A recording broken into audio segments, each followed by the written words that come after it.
இன்றே டவுன்லோட் செய்து உங்கள் ஃபேவரட் ஷோக்களை என்ஜாய் பண்ணுங்க. நான் திடீர்னு போன வருஷம் நான் இறந்துட்டேன். எனக்கு சுகர் அதிகமாக வந்து நான் அகல மரணம் அடைஞ்சிட்டேன். நான் என் பொண்ணுகிட்ட என் கணவர்கிட்ட இவ்வளோ நாளாக பேசிகிட்டு இருந்தேன். அவங்களே சொல்லுவாங்க. இப்போ உங்ககிட்ட நான் மீடியாலே வந்து பேசுகிறேன்னா பேய் இல்லைன்னு யார் சொல்கிறது? பேயால மனிதர்களுக்கு ஏதாவது பயன் இருக்கா இல்லையா? கண்டிப்பா கிடையாது சார். பேயால மனிதருக்கு எந்த பயம்? எந்த பயனுமே கிடையாது. வந்தாங்கன்னா அவங்க ஆசையா மனிதர்களை வச்சு பேய் யூஸ் பண்ணிக்குது. யூஸ் பண்ணுறது கிடையாது. அவங்க விட்டுட்டு போன ஆத்மா, நம்ம தங்கச்சி, நம்ம அம்மா, நம்ம இவங்கன்னு கடைசி வரை கொஞ்ச நாள் இருந்துட்டு போகணுன்னு ஒரு ஆசை.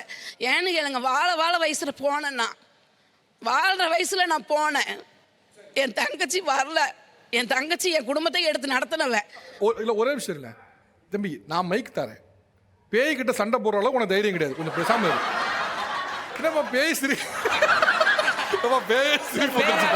மொத்த என் உடம்புல வந்து 15 பேய் வந்து அடிச்சு வரத்துனது. 15 பேயா? ஒரு உடம்புல ஒரு பேய் வந்தாலே பேய் ஆட்டம் ஆடுவாங்க. 15 பேய் வந்துச்சு. எப்படி ஒரு ஆள் 2 ஆள் 47 பேர்த்த தூக்கி போட்டு மிதிச்சிருக்கேன். கரெக்டாக 16வது நாள் காரியம் நடந்து முடிஞ்சிடுச்சு. வந்து இந்த ஆள் நீங்கள் நம்புங்க, நம்பலைன்னா விட்டுடுங்க. அப்படியே நிஜ ரூபத்தில் ஆகாயத்துக்கும் பூமிக்கும் இங்கே செவுத்தில் நின்றுட்டு என்னை அமுக்குறான். அமுக்குறான்.